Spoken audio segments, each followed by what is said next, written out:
I decided to run for Cypress-Medicine hat constituency because we did not have a middle-of-the-road choice.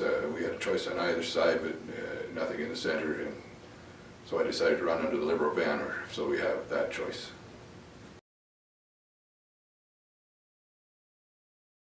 So yes, we have a revenue and a spending problem, no doubt. There's no doubt that there are efficiencies and questionable contracts. We heard about the Katanaskus golf course, so that that's the sort of thing that have to be looked at. The reports that Alberta has the highest spending per capita needs to be tempered by the fact that there are thousands of people moving to Alberta, and we need to provide for them, and to compare Alberta directly to jurisdictions where the population is steady or declining is simply not fair.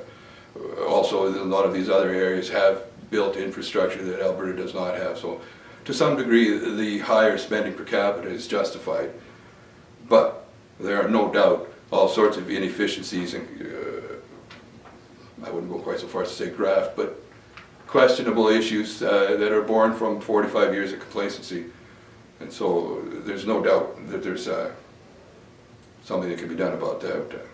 What I would do about it is, particularly, first I would set the Auditor General on a mission to look for savings, particularly in the healthcare system, and I would follow his lead and certainly fund his office well enough so that he could do what he needs to do.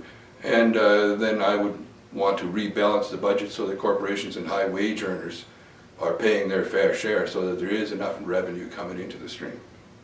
And the Liberal plan actually does that. It decreases taxes for most of us while getting the big guys to chip in a bit. In the first 100 days, I would like to see the budget rebalanced and reduce those nasty cuts like to charitable contributions, which apparently the Premier has just done, but also aids to daily living, that sort of thing, the ESL training and education cuts, that sort of thing. I would want to see that reversed in the first 100 days, and make sure that the budget is fairly applied, that corporations, large wage earners, pay their fair share. And also, I would like the government to take the message to the government that there is more to Alberta than just the interests of big corporations and big money, and that ordinary people are important. And I would certainly take the message to Edmonton that the ordinary people of Alberta are also important.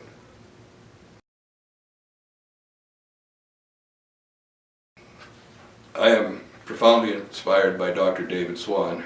There's a man, a physician, who has lived his entire life in the service of others, and here he is still stepping up in the service of Alberta, a tireless crusader for those of us who needs a champion, and I'm deeply inspired by that.